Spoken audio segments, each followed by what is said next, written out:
Hi, I'm Kim Tiani. Welcome to Cooler Facts, the show that's full of surprising facts about the world around us. Science, technology, and nature. The first surprise is how we're telling you our stories. Get ready for a fun, fast-paced tour of short little video bits. Each one promises to leave you with something new. Today, you learn how Velcro got its name and how long it takes one drop of water to travel from one Great Lake to another. But first, some really cool facts on roller coasters. Get ready to pull some G's. We've all felt it. That burst of excitement, the pounding heart, and rush of adrenaline you get from the feeling of falling and losing control. And there are many ways we try to get that thrill. On purpose. One of the safest ways is riding the King to Ka roller coaster at the Six Flags amusement park in Jackson, New Jersey. From a dead start, riders hit a speed of 206 kilometers per hour in just 3.5 seconds. During that acceleration, riders feel a G-force of 1.7 G pushing their faces. That's about half of the G-force the shuttle astronauts feel at takeoff. The coaster climbs straight up 139.5 meters, the height of a 42-story building, then does a quick 180 and dives back down. This hair-raiser lasts only 28 seconds. Film stunts give many moviegoers the same kind of heart-in-your-mouth thrill of falling. The record for the highest free fall from a building without cable or parachute goes to stuntman Dar Robinson in the 1981 movie Sharky's Machine.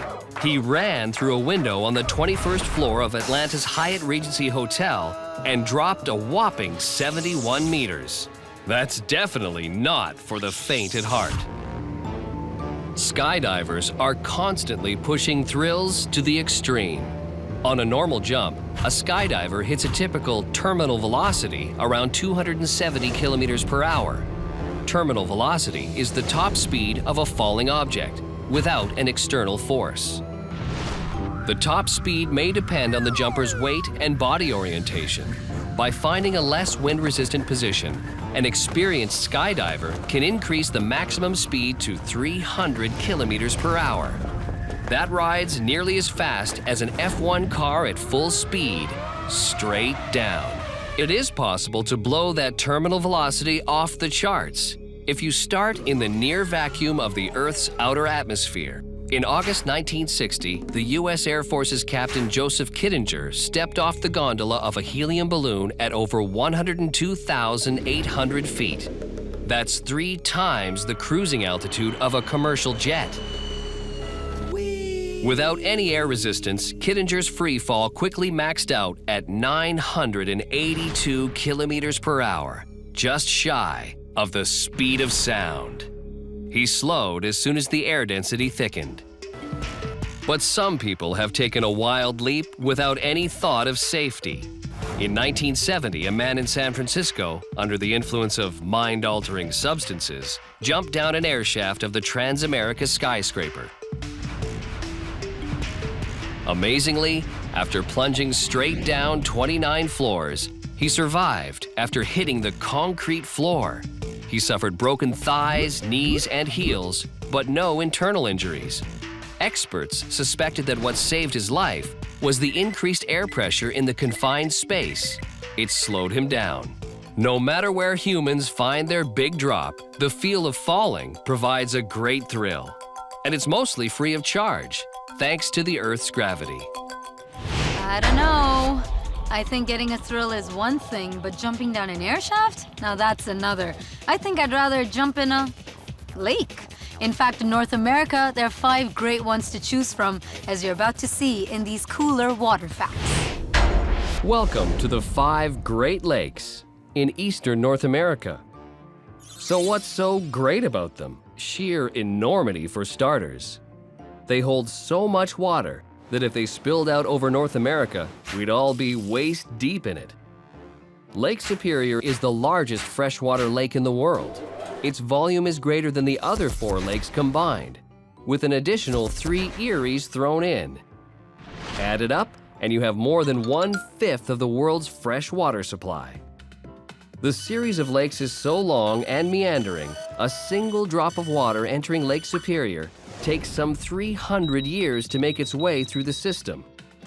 Water flowing out of Lake Ontario today likely carried the canoes of French fur traders in the late 18th century. The Great Lakes are big enough for the moon's gravitational pull to cause tides, though the largest, in Lake Michigan, is just under 5 centimeters. But spectacular fluctuations occur on all 5 lakes. Lake Erie's are the most dramatic, as it's the shallowest. Its levels can change by as much as 2.5 meters. High winds cause some of the largest waves of any lakes in the world. On Lake Superior, swells can reach as high as a 3-story house, hence its status as a storied graveyard to lost ships. The worst of the giant waves are wind setups, when violent gusts push water onto dry land. In the 1960s, one such wave came ashore at Salmon Point on Lake Ontario. Witnesses say the swell forced boats to crash through barn roofs a kilometer inland. That's the same force as some tsunamis caused by ocean floor earthquakes. One wonder that results from all this great water is Niagara Falls. About 4 million liters of water fall every second. In a single day, its gush could fill over 700 billion ice cube trays. That's a lot of ice. Actually, almost 99% of the Great Lakes basin water is melted ice sheets. During the last ice age, ice 3 kilometers thick covered central Canada. As the sheets moved southward, they gouged out colossal basins. When the sheets melted away, the meltwater filled the basins. They don't call them great for nothing. 700 billion ice cube trays going over Niagara Falls. Wow. Now all I need are 700 billion little umbrellas to put inside those drinks. Next up, get out your calendar and a big red pen. We're gonna tell you what's happening on March 16th, 2880.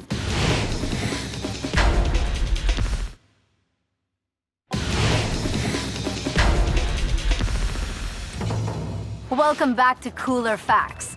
Dinosaurs continue to fascinate us. What would their lives have been like millions of years ago? What I want to know is, would a hadrosaur be able to break the speed limit? Considering their longevity, you'd think all the dinosaurs would have been found, but surprisingly, we're still finding these prehistoric hidden gems. Like Eotriceratops, the world's largest horned dinosaur. This huge vegetarian was the size of a small dump truck. Its skull was as big as a car, and 2 front horns extended the length of a small man.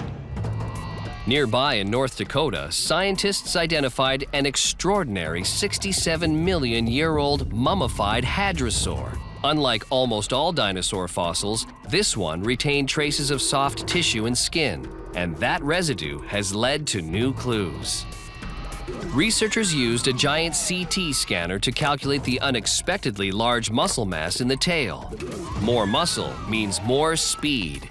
Turns out the huge duck-billed dinosaur could run 45 kilometers an hour, at least 13 kilometers an hour faster than the predator T-Rex. Based on complete skeletons, the largest known dinosaur is the Brachiosaurus. It measured 23 meters in length and 12 meters in height, like 2 school buses long and 4 stories high. It weighed the equivalent of 12 elephants.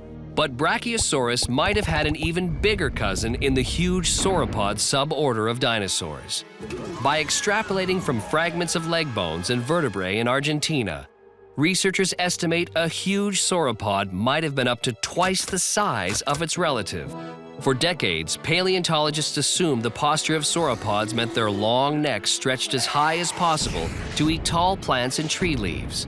For instance, the Barosaurus was a massive vegetarian with a neck 9 meters long. But that length poses a strange problem. Pumping blood vertically to its distant brain requires intense pressure. After all, a giraffe's heart is the size of a small beach ball and weighs 11 kilos. Based on mammal physiology, the Barosaurus's heart must have weighed 2,000 kilos. That's the weight of a car. But scientists realized that weight would be impossible for the dinosaur's chest size. That knocks out the long-held view that sauropods were hot-blooded vegetarians that nibbled near the treetops. There's a lot of dinosaur history to uncover. If you turned the Earth's history into a 24-hour time span, the dinosaurs roamed from 8 until 10:45 at night, and humans did not appear until the last 30 seconds before midnight. You could say we are the Earth's party crashers. So we're the party crashers. Well, scientists say dinosaurs had their party crashed by an uninvited asteroid, literally. Well, since there are billions of asteroids streaking through space, it's a wonder we're not hit every day. A catastrophic celestial body colliding with Earth isn't just the stuff of Hollywood films. NASA predicts that on March 16, 2880, an asteroid called 1950 DA will get very close to us, with the potential to destroy all life on Earth. The asteroid is about 1.4 kilometers tall, the equivalent of 3 Eiffel Towers. There's a 0.3% chance it will hit Earth, and if it does hit, it will likely be in the ocean, which would cause massive tsunamis worldwide. Asteroids, comets, and meteoroids with orbits near ours are classified as near-Earth objects, or NEOs. These are the rocky leftovers of huge collisions that took place when our solar system formed 4 billion years ago. NEOs could be as small as a grain of sand, or as big as 1,000 kilometers in diameter, about 1/4 the size of our moon. They speed along on average at 25 kilometers a second. That's like flying from New York to London in less than 4 minutes. Comets are bodies of ice and rock formed beyond the outermost planets that have fallen into an orbit around our sun. One of them, Comet Shoemaker-Levy 9, broke up and smashed into Jupiter in 1994. Before impact, Shoemaker broke into fragments. One of them hit with an energy equivalent to 6 million megatons of TNT, about 600 times the entire arsenal of the world. The fireball that followed rose about 3,000 kilometers above the Jovian clouds, roughly the distance between Chicago and Los Angeles. Asteroids have hit Earth before. In 1908, one fell over Siberia. The power of its explosion was about 10 megatons, as powerful as the world's biggest nuclear weapon. It flattened 2,500 square kilometers of land. That's the size of Paris. Many scientists believe an asteroid explosion killed the dinosaurs, and some think an asteroid may have ushered in the Dark Ages. The good news is that modern technology could nudge the orbit of a NEO off course. NASA theorizes that an unmanned spacecraft could hover over an asteroid, pulling it into its gravity, and thereby moving it into a safer orbit. Another deflection strategy: explode a nuclear device nearby, thrusting it off course. This is called an X-ray slap. Clearly, NASA takes the problem seriously. But there's no great panic yet. After all, 1950 DA is still 800 years away. That's a lot of time to fix the problem, and plenty of time for another Hollywood disaster flick. Well, 800 years is a long time to wait for the end of civilization. Perhaps we should just wait long enough to check out one of Sir Isaac Newton's least known inventions. Here's a hint. Meow.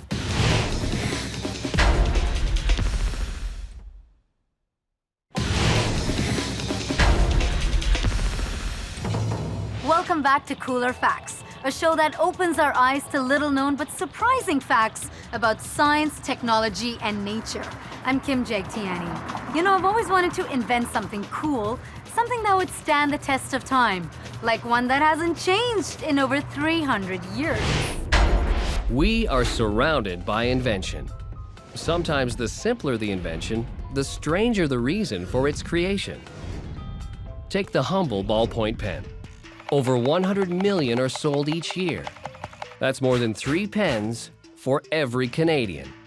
In 1938, Hungarian journalist Laszlo Biro was exasperated by his fountain pen's ink blotches and liked the idea of using faster-drying newspaper ink. It didn't smudge nearly as easily. Unfortunately, the thick newspaper ink wouldn't flow in a fountain pen. So he designed a pen nib with a tiny ball bearing at the tip. The ballpoint rotated as it slid along the paper and spread ink evenly. When World War II started, the British government bought Biro's patent. They needed a pen that did not leak at high altitudes. Regrettably for Biro's bank account, he had forgotten to apply for a US patent. He should have written himself a note. And then there's Velcro. Swiss inventor George de Mestral walked his dog in the woods. He and the dog would often come home covered in clingy burrs. He inspected the burrs under a microscope and noticed odd-shaped tiny hooks. In 1955, he developed a two-sided fastener with burr-like hooks and soft loops like his pant fabric. Blending elements of velour and crochet, he called his invention Velcro. Some everyday inventions have endured the test of time. For 330 years, cat flaps have provided a handy way for furry felines to come in and out of a house without letting in intruders. The simple but ingenious flap idea was originally attributed to Mr. Gravity himself, Sir Isaac Newton. But it turns out the famous scientist didn't even own a cat. Now, one invention that changed the world was the car. There are billions of them worldwide, so you'd think we'd know everything about them, right?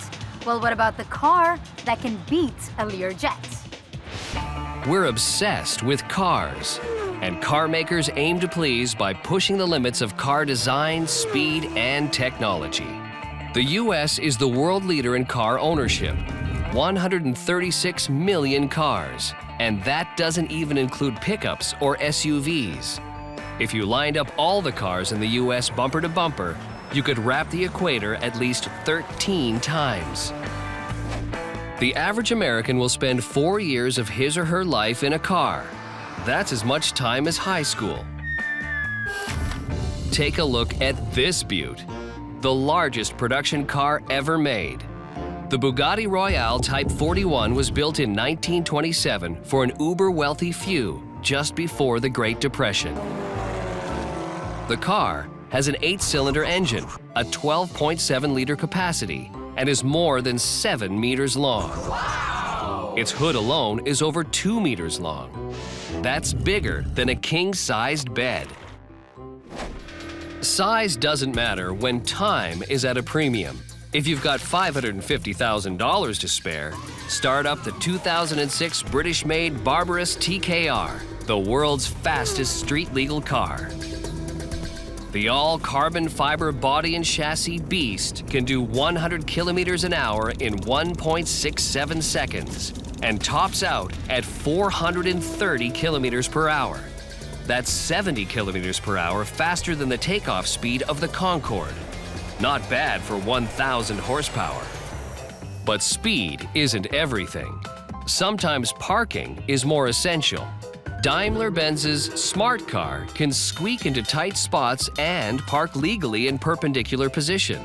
It's the smallest car currently in production, measuring less than 2.5 meters in length.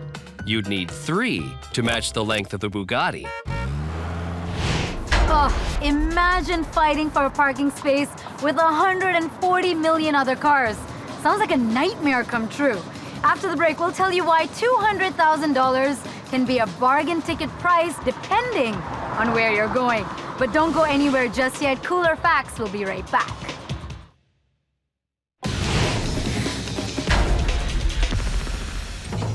Hi, I'm Kim Jake Tiani. Hardly a day goes by when you don't see a plane overhead. But what about the planes you can see?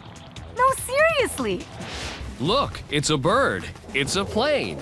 Flying machines certainly come in a myriad of shapes and sizes and pack a whole lot of power these days. Like the Airbus A380. This double-decker passenger jet is so enormous it can carry 853 economy passengers. That's the same number of people that can squish into 213 New York taxicabs. The behemoth has a huge range. It can fly from Vancouver to Perth, Australia without stopping. That's 14,800 kilometers.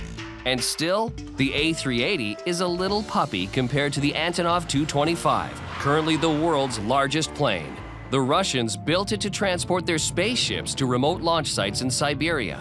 This beast has a 94-meter wingspan, almost the length of a football field, and it can haul a load of 251 tons, more than the weight of 3 space shuttle orbiters. Other planes try never to be spotted, like the Polecat. It has a 30-meter wingspan and no tail. Kind of looks like a flying wing without a fuselage, like a small B-2 stealth bomber. But this surveillance plane is actually a drone. That means it's unmanned and remote controlled. Designed to be stealthy and sneaky, it flies at 60,000 feet, twice the cruising altitude of commercial jets. To make it as hard as possible to catch on radar, the Polecat is made of 90% composite materials rather than metal. It's even assembled with powerful adhesives instead of rivets.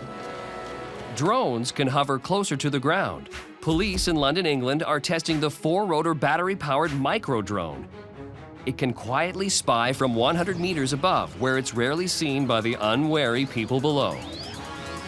It might not be stealthy, but the Ericsson Air Crane is an industry heavyweight with a fine touch. It can place huge hydro towers on top of hard-to-reach rugged mountains, or can carry 10,000 liters of fire retardant to wash out a forest fire. That's the volume of a large hot tub.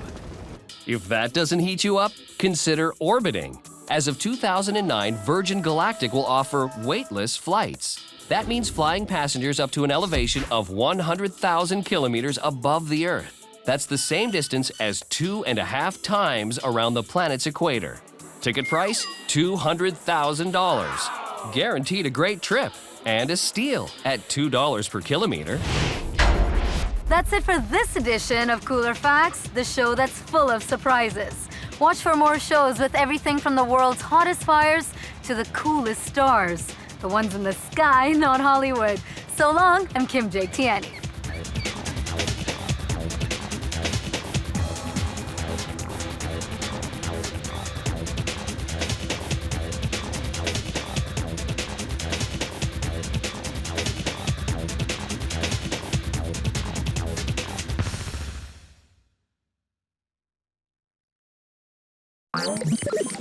Welcome to Experimental, the science show where people freeze in the snow, toads dance, and women drink their pee.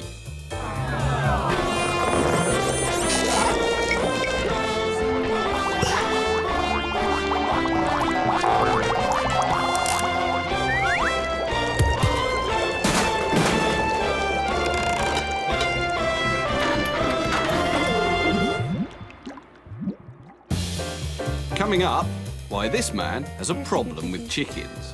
If you touch chickens, it increases the poultry pleasure in a scientific way. And why this man has a problem with women. But first, we're off to Switzerland and the peaceful suburbs of Zurich. Or are they? Sadly not. You see, hidden deep beneath the snow-capped roofs, there lurks the sound of snoring. A sound so bad, it's driving some people to want to kill. Tim! But now, there is potential relief for the long-suffering citizens of Zurich's snoring zone. No, Tibetan Buddhism has not put down new roots in the Alps. These frozen gnomes of Zurich are undertaking the latest low-tech cure to nighttime rumbles, prescribed by this man, Dr. Milo Puhan, and his team at the local hospital. The playing of the didgeridoo. Well, with the didgeridoo, we try to exercise the muscles of the upper airways, and thereby the collapsibility of the airways is reduced, so we don't snore anymore, and you have less sleep apneas. Snoring occurs when the muscles at the back of the throat relax and collapse in on one another, causing them to vibrate as we breathe in and out. In most cases, it simply causes a vibration and that annoying noise. But in some cases, the muscles get stuck together, blocking the airways and effectively stopping the patient breathing. It's called sleep apnea, and at the very least, it leads to the patient constantly waking up. But in the worst cases, it results in high blood pressure and heart disease.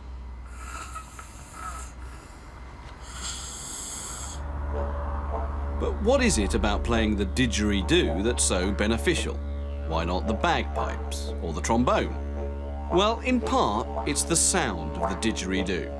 It seems that its low frequencies give the throat the perfect massage, as Dr. Poohan's assistant, Dr. Brandley, will demonstrate to those of you who are not squeamish. With the bronchoscope passing through the nose, I can show you where the snoring happens and the apneas. Further down in the nose, you will see a valve which closes the nose through the mouth, and where by vibration you have the snoring sound, and by complete closure you have the apneas.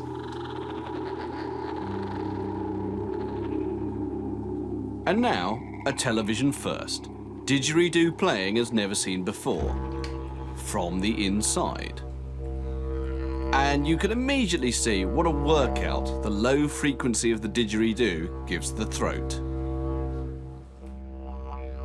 In addition to the good vibrations of the didgeridoo is the technique of circular breathing that it requires. To keep the note continuous, players have to breathe in through the nose at the same time as breathing out through the mouth. To achieve this, a skilled player blows normally from the lungs, keeping the cheeks full of air. To take a breath, he closes the glottis, the gap between the vocal cords, and blows the remaining air in his mouth into the didgeridoo while breathing in through his nose. And that strengthens exactly the muscles that collapse during snoring and sleep apnea. At first I had 17 sleep apneas per hour in the night, and I was snoring. And after 5 to 6 months, I wasn't a snorer. I had no snoring acoustic, and I hadn't apneas. There is one problem with the treatment, though. There is a danger that for some people, one unacceptable noise is replaced by another.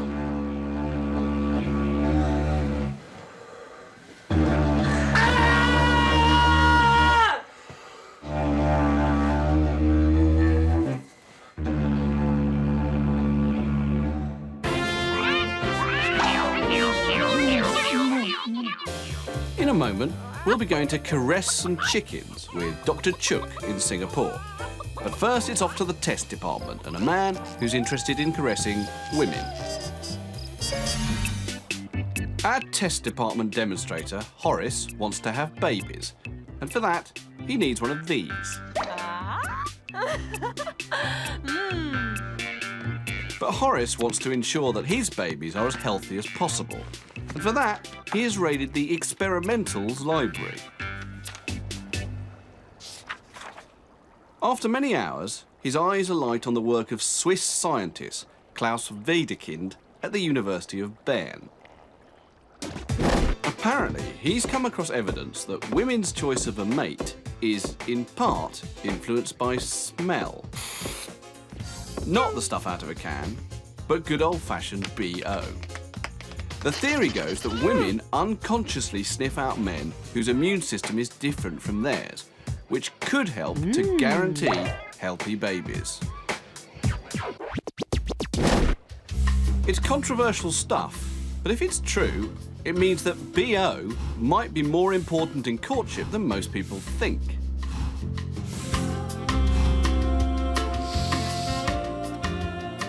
Which is why we find Horace beefing up his whiff, prior to a spot of mate attracting. So, let's see if there are any women out there who find Horace's whiff the perfect pong for the creation of healthy offspring.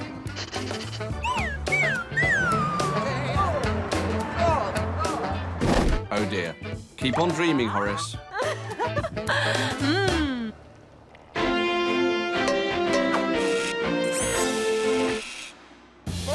Later on Experimental, we'll be finding out how Australians feel about cane toads. I think we've got to kill them. But first, let's travel to Singapore, where they have a thing about chickens.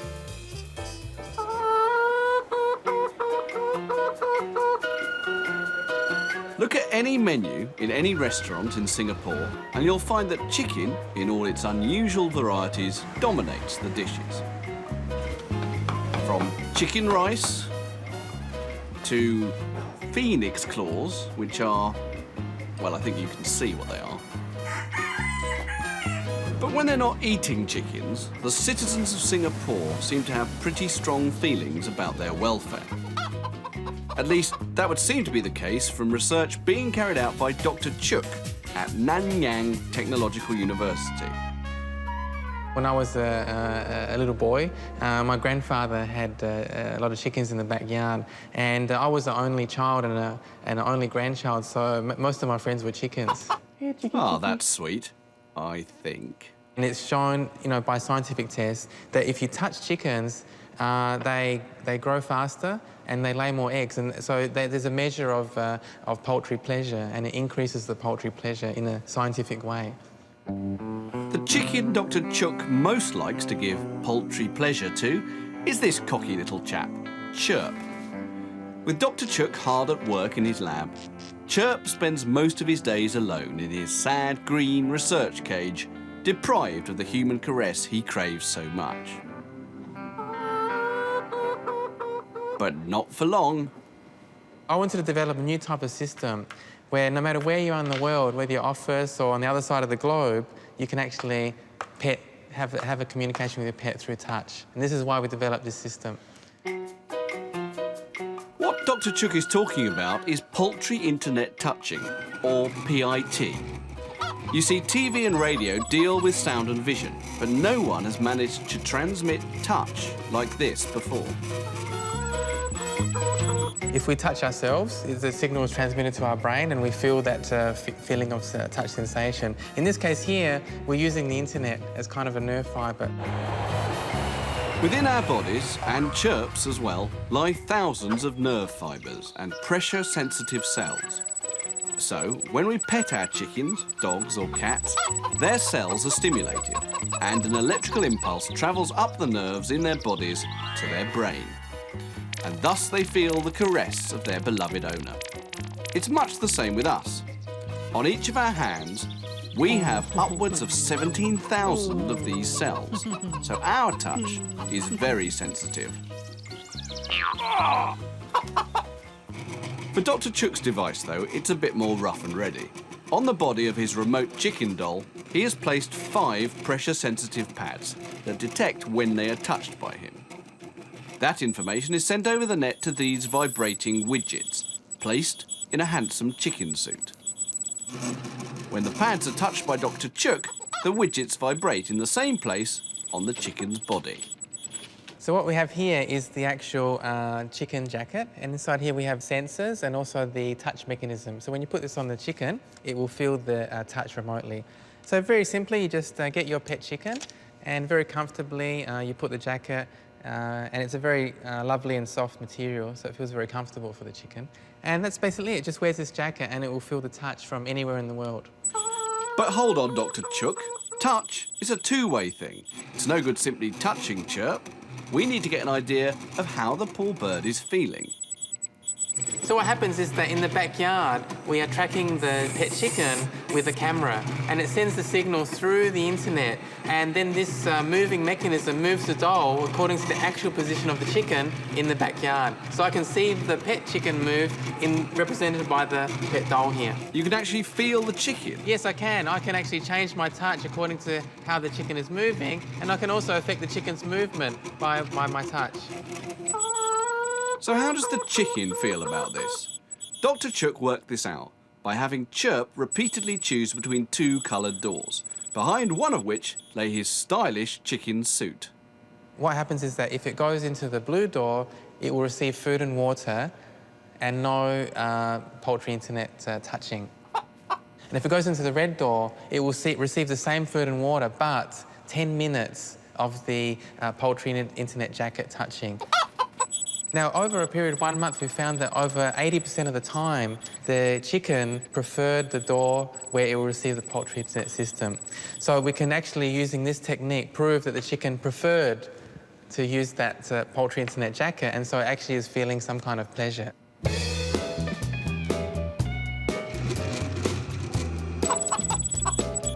It might only be a few little pads vibrating, but it's enough to give Chirp pleasure. something that's floating Dr. Chook's boat back in the lab. It feels very exciting. It feels like I am actually physically interacting with my real pet, even though this pet could be in the other side of the world. All this human-chicken interaction might seem odd, or indeed somewhat disturbing. But luckily for him, caressing chickens remotely is not the sole purpose of Dr. Chook's research. This is just the first system. What we're really interested in is the wide area of human-to-pet communication using digital media. So what we see in the future is that people use this for their cats and for their dogs and their pet hamster. Cats, dogs, hamsters, wives, girlfriends, complete strangers.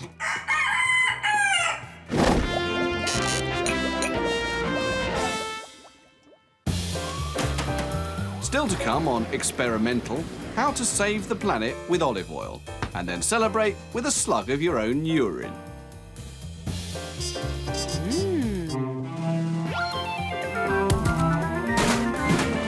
But before the water sports, what about heading to the rainforest of Australia's Northern Territory with the aim of slaughtering a few cane toads? An alien species, these poison hoppers are described as the #1 threat to Australian wildlife. Environmentalists have been trying to wipe them out for years, with little success. But now there's new hope, because they've discovered that cane toads love to disco. It seems they have a fatal obsession with UV lights, as Graham Sawyer of Frogwatch, yes, Frogwatch, explains. Well, once we found the toads were disco freaks and like hanging around those blue lights, we decided that that gave us a real edge in terms of trying to eradicate them. So we're now on that pathway of wiping out cane toads using their disco habit.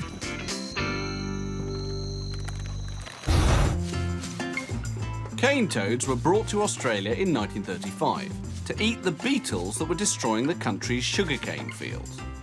The toads didn't fancy the beetles much, but they did love to breed. Today, there are around 100 million of them. They'll eat almost anything they can stuff in their mouths. Australian wildlife just can't compete. In the last 70 years, they've been travelling at up to 1.5 kilometres a night, and their relentless march has taken them right across Australia. Now they threaten Darwin, capital of the Northern Territories.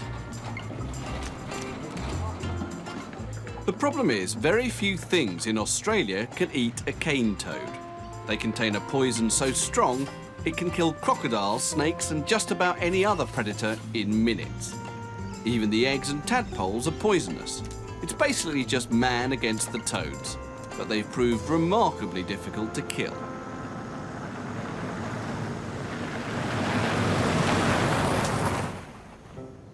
But of course, no self-respecting Australian is going to let a toad get the better of him.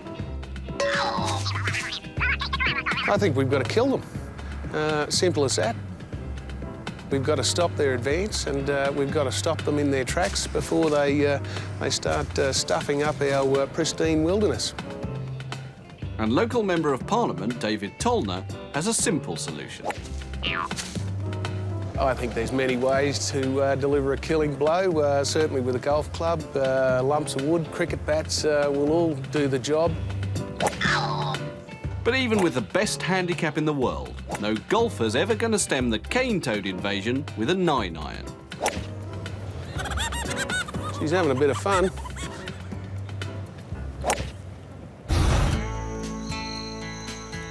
What's needed is the perfect trap, baited with something a cane toad just can't resist.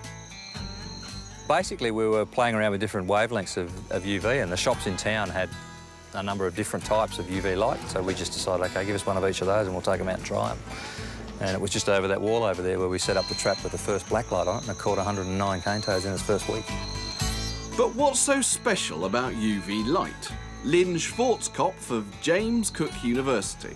It could be that there's something about UV light that attracts toads. There are animals that respond to UV light, not toads that I know of. But there are lots of insects that use UV light for orienting, and so it may be that more insects are attracted to the light, and that attracts more toads. And now they're adding music to the light show. Okay, put the cage down. Schwarzkopf and colleague Ross Alford have been experimenting with the mating call of the male toad.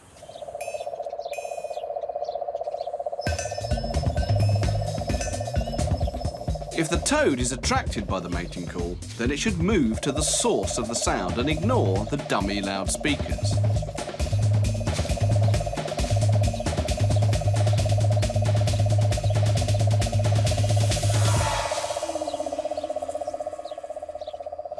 As it turns out, both males and females are quite attracted to the sound, probably because the sound of a calling male signals the presence of water, and they're always on the lookout for water. We were talking about these things as little discos in the bush, but we've got one behind me, which has also got an audio system on it that plays the mating call of the male non-stop all night, so we've got music and disco lights. It's a place where they like to hang out. Yeah, we were waiting to see whether we caught all the teenage toads at that place.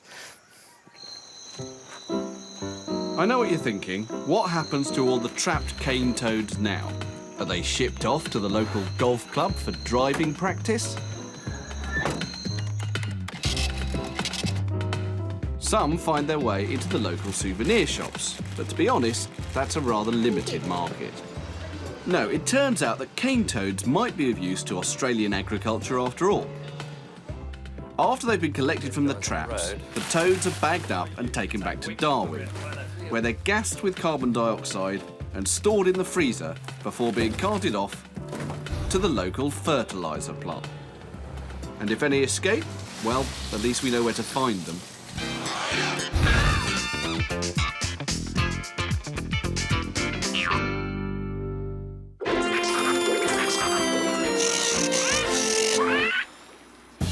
In a moment, we're off to the kitchens of the University of Toronto to meet a man who thinks he can power the world with olive oil. But before that, let's knock off to the test department for a gulp of the amber nectar. Meet Tester X. She does have a name, but we're not going to tell you what it is. But why?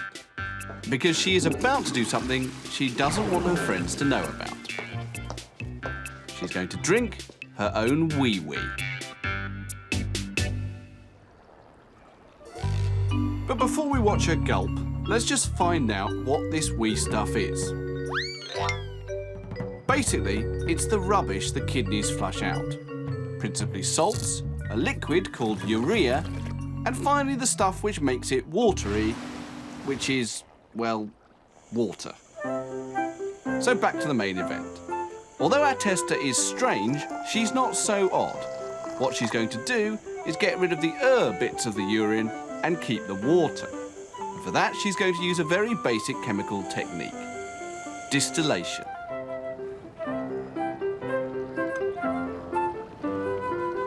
What happens is that the nice, clean and sweet-to-the-taste water is boiling off, whilst the nasty, yellow, you don't want to drink them type bits are being left behind. Once the steam condenses at the end of this pipe, there's nothing left other than good old H2O. Nice, and very useful if you've never heard of a tap.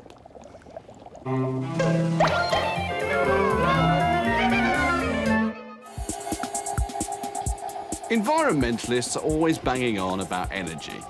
How we need to cut down on the amount we use, or else it's all going to run out. Moan, moan, moan.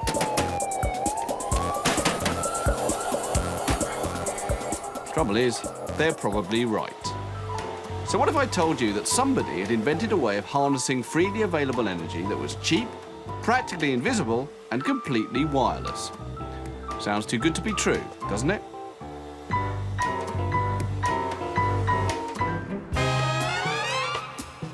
Well, here at the University of Toronto, Professor Ted Sargent is doing just that. Inside this bottle are millions of tiny particles called quantum dots that can be painted onto the surface of just about everything. Each dot is a microscopic solar panel capable of converting infrared light from the sun's rays into usable electricity. And the raw material for this nanotechnology miracle is more at home in the kitchen than in the lab. It's olive oil. Yeah, we basically grow these quantum dots, these little semiconductor particles, in a vat of olive oil. What's going on is little more than clever cooking. Two chemicals are added to the oil and some fancy heating and bubbling goes on until you end up with quantum dots of semiconductor, each a few billionths of a metre in diameter. And it's that size that makes them tuned to infrared light. In the future, appliances coated with them should be able to power themselves, not only from infrared light streaming through the window, but even more amazingly, because they are tuned to infrared light, the best lit appliances could share surplus energy with those in the shade by producing infrared beams of their own.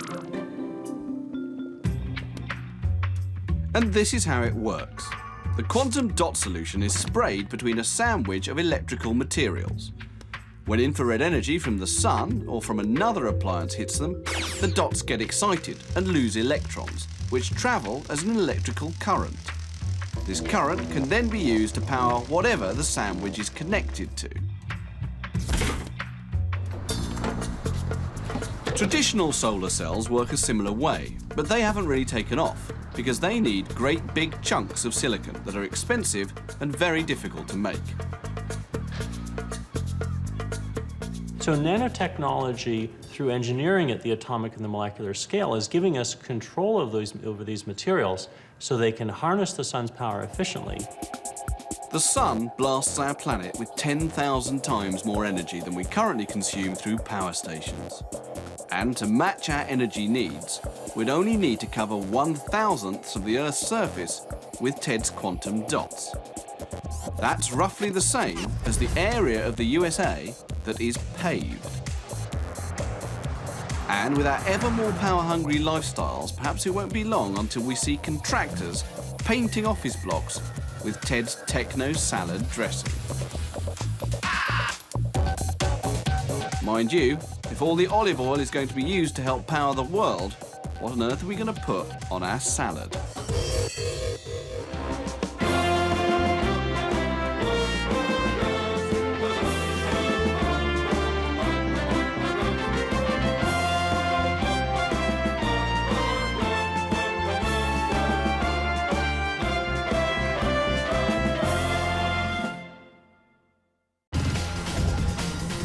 The desert sun, focused beyond the boiling point to make electricity. In this solar power plant, it's all done with mirrors.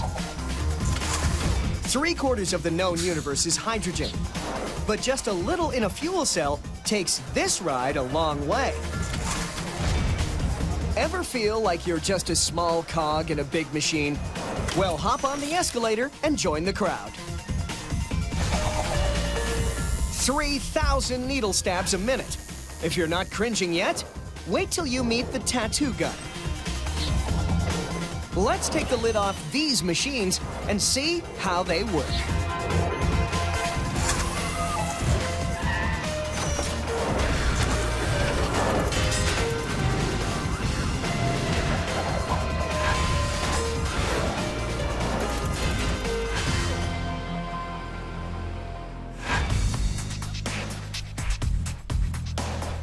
There are a lot of ways to harness the sun's power, like with a magnifying glass or a curved mirror, both of which can concentrate sunlight into intense heat. And that's exactly what inspired the creators of the Solar One to build a low-emission power plant out here in Nevada's Mojave Desert. Let's see how it works. In a desert where the sun shines 300 days a year, 200,000 mirrors side by side, row on row, form hundreds of parabolic troughs, reflecting sunlight with a surface area of about 50 football fields. That makes enough electricity to keep the power on in 14,000 homes year-round. So yeah, we're talking solar here. But not the pricey silicon cells that run our calculators. At this scale, that would cost a fortune. This is sunlight concentrated 70 times its normal strength, hot enough to burn your skin instantly. But here, it's focused on heating oil inside these tubes. And that hot oil is harnessed to boil water, which makes steam that drives a turbine, which makes electricity. Simple, right? Well, before you go out and build one, there are a few problems to overcome on a solar power plant like this. Number one, regular mirrors at home don't reflect nearly enough light to do the job. Two, your mirror has to move all day. The sun, that is the Earth, won't sit still. And finally, what do you do with a solar plant at night? Okay, first challenge, the mirrors. Household mirrors are fine for touch-ups, but are backed with a cheap spray-on coating that absorbs a lot of light. Pricey laboratory mirrors use silver coatings that reflect most of the light that hits them. And the ones here take it up another notch, reflecting almost 100% of the light that strikes them. To heat things up even more, they're curved. This concentrates the light onto the oil tubes that sit perfectly at their focal point. Focusing light is one thing. Putting it to work, another. So engineers clad the oil tubes in a special glass that intensifies the sun's rays even more. By the time the hot oil travels through nearly 20 kilometers of tubing, it's 4 times hotter than the boiling point of water. That's twice as hot as the oil used to make fries. The oil's now pumped into the guts of the plant and is ready to boil water. Oil tubes run down the center of these water pipes. The water absorbs heat from the oil, turns to steam, and heads straight to the machine's generating station.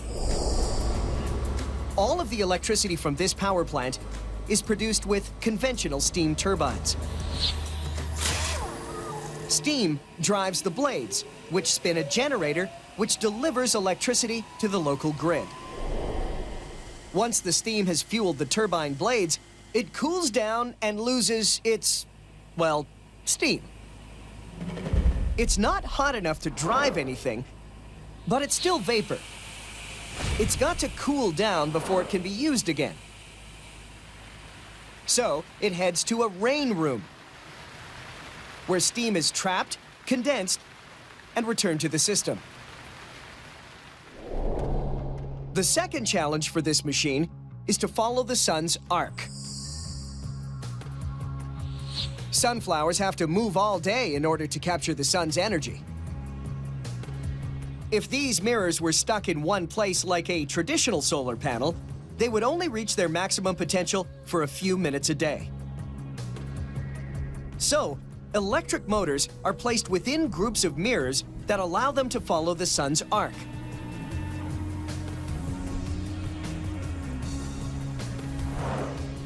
On to the third challenge. What happens after sundown? No sun, no power. There are plans for thermal storage tanks filled with heat-trapping molten salts, but they're still on the drawing board. So at night, the Solar One switches to this natural gas burner to keep the turbine spinning.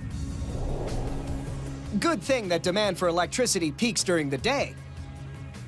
And that's when this machine delivers. And boy, does it deliver! 60 megawatts of power with almost no emissions, preventing 20,000 cars worth of CO2 from entering the atmosphere every year. The Solar One, a giant machine with a small footprint, capturing energy from the sun. It's no magic trick, but it is done with mirrors and no smoke.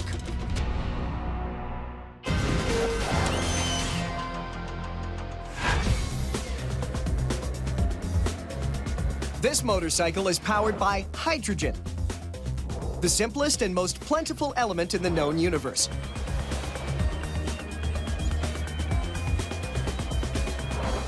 Its creators called this bike ENVI, short for Emissions Neutral Vehicle. And you can make a cup of tea from the only thing that comes out of its exhaust. You guessed it, water. And what makes the ENVI go? Is this mini power plant called a fuel cell, which produces enough electricity to keep the bike rolling. Not bad for a machine that can hit 80 kilometers an hour. Okay, so it's not exactly a rocket, but it is fueled by rocket science. The first practical fuel cell system was developed by NASA in the early 60s to generate electricity in space capsules.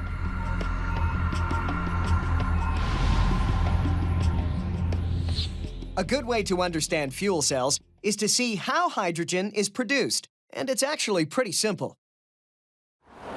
Fill a container with water and run an electric current through it.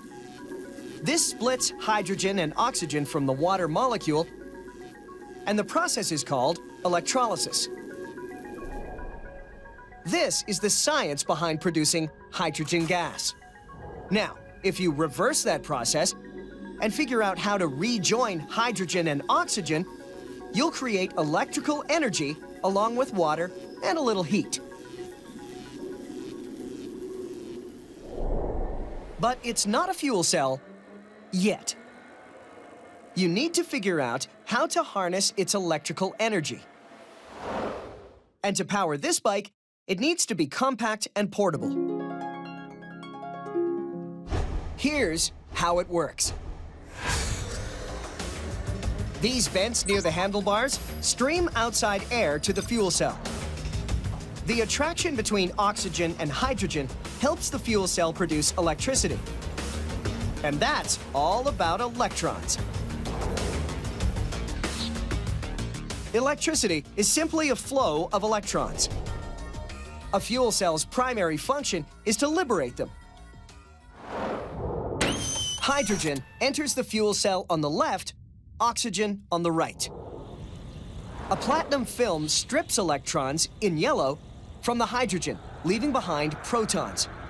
Both are attracted to the oxygen on the other side, but electrons are stopped by this membrane. They now need to find their way back to the protons. The only way out is along wires to an electric motor that spins a drive belt and gear on the back wheel. After passing through the motor, the electrons find their way to the other side of the fuel cell. As they meet up with protons and oxygen, they form H2O, a chemical soup known as water. That's the only emission this fuel cell belches out. And save the jokes about this having a sewing machine engine, because this puppy could power 60 of them. Okay, the ENV is powered up. How do you keep it going? Simple. A fuel cell will go on forever, so long as it has a source of hydrogen. When the fuel cell runs out, all it needs is a fill-up. And there's a ready supply of it here, at Loughborough University in England, where this prototype was born. Filling up a fuel cell is as exciting as topping up the gas tank in your car, minus the fumes.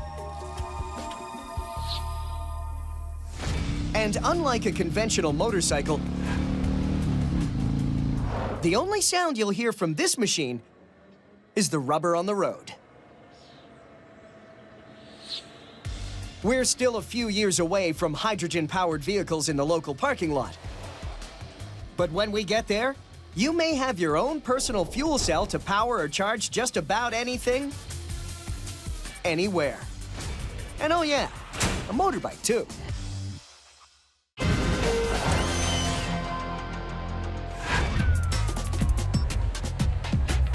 This is the Great Cattle Drive.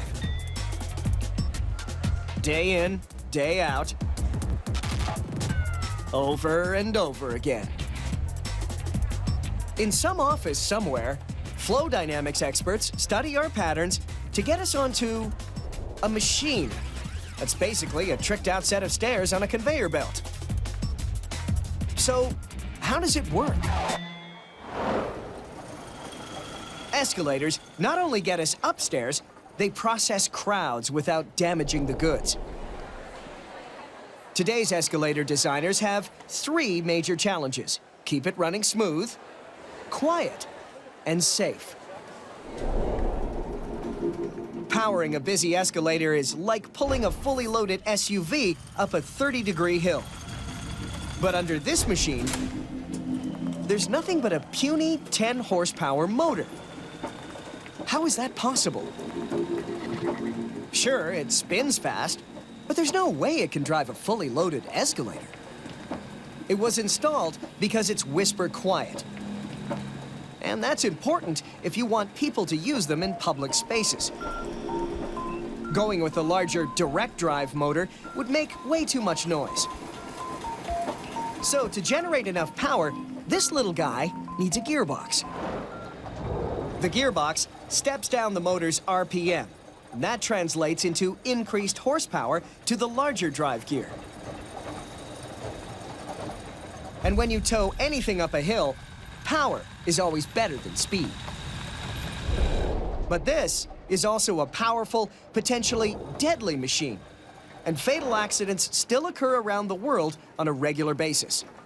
Tumble into one of these, and you may as well fall into the jaws of a shark. And that's no joke. Escalator accidents kill more people per year than sharks. So when it comes to safety, designers look at every inch of the escalator, especially at the 2 trickiest parts of the ride: how you step on and off the machine. To make life easier, they came up with the level loading platform. This design feature remains flat for the first few steps as you walk on, and gives you a moment to adjust before the step beneath you rises. Some early escalator models force patrons to jump onto the first rising step. Not exactly the challenge you're looking for at a shopping mall. Each step has upper and lower wheels on its ends, which fit into 2 sets of tracks. The upper set of wheels join together to form parallel chains in a continuous loop. This chain of wheels fits into a cog of the main drive gear and into notches in the main drive wheel. The steps rise and stay level through the ride at 1 to 3 kilometers per hour, then collapse to let you off. While riding, you hang on to flexible handrails. They have their own rollers and their own path, but are driven by the same drive mechanism as the steps, so they stay perfectly in sync. Other welcome design features on this machine are the comb plate and the step grooves at the end of the run. They work together to keep loose shoelaces, debris, and curious little fingers from getting caught. And if the handrail ever goes out of sync, if anything gets jammed or slows it down, or if the impact sensors in the comb plate sense anything wrong, the brakes will bring everything to a safe stop.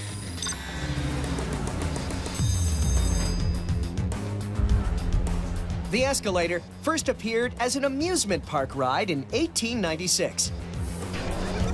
Today, they give over 90 billion rides a year in North America alone. And the only time we ever notice them is when they break down and we haul ourselves and our assets all the way to the next floor.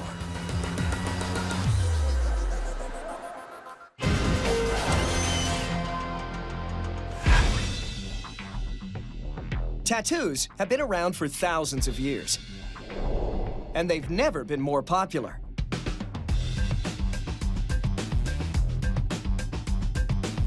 One in 8 American adults have at least one tattoo. That's 40 million people. Which is pretty crazy when you realize how much it hurts to get one. And well, they're kind of permanent. It's a mechanical rattlesnake that spits ink instead of venom. So how does this machine work? On the surface, tattoo machines are pretty basic. You can build one using a motor from a hairdryer or a vibrating toothbrush with guitar strings and erasers. And your ink can be taken from a simple ballpoint pen. Or you can sharpen a stick, put dye on the end, and poke holes in your skin. Just don't go trying any of this at home. All you have to do to make a tattoo is puncture the epidermis, or outer layer of skin, and deposit color into the dermis, or second layer of skin, about 1 millimeter below the surface. And this machine does it up to 50 times a second. Which means for every minute in the chair, you're getting stabbed 3,000 times. And if it takes up to 3 hours to create one, that's 540,000 punctures. Ouch. Then there's the problem of accuracy. You can't make detailed art like this without micro-precision.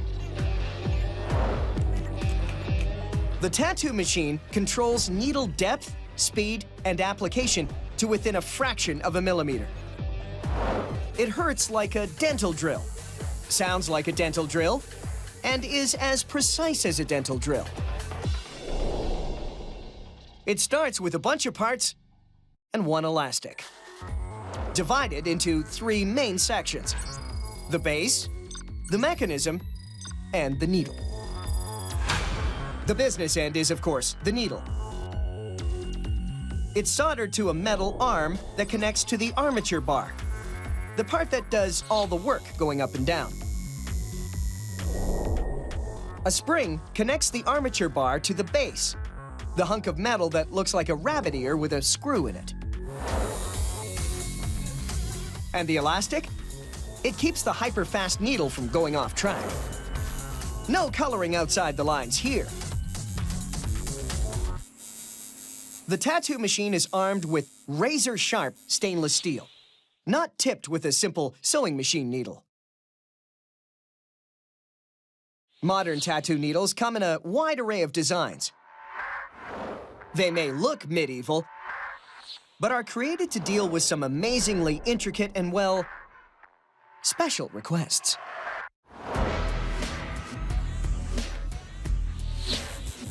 The needles make tiny successive holes in the skin.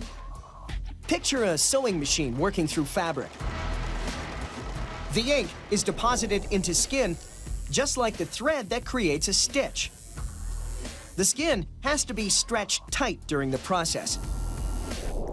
If left loose, the needles get stuck, the ink bleeds out, and makes a mess. Let's see how it works on a new design. It begins with an outline. In order to trace it, the machine is set up to draw a fine line. So, it's loaded with a needle that's round like the tip of a pencil. After the outline is complete, it's time for shading. So the machine needs a new set of teeth. Shading needles are configured like a comb. The more needles in a configuration, the more ink is transferred. The multiple needles create matching holes that are filled at the same time.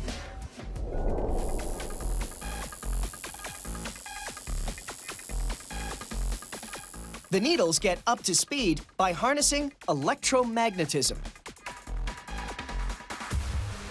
And that's controlled by this power supply. A foot pedal turns the juice on and off. This drives the machine at rates of over 4,000 revolutions per minute. A sports car can hit 150 kilometers an hour at the same RPM. Power travels along cables to these coils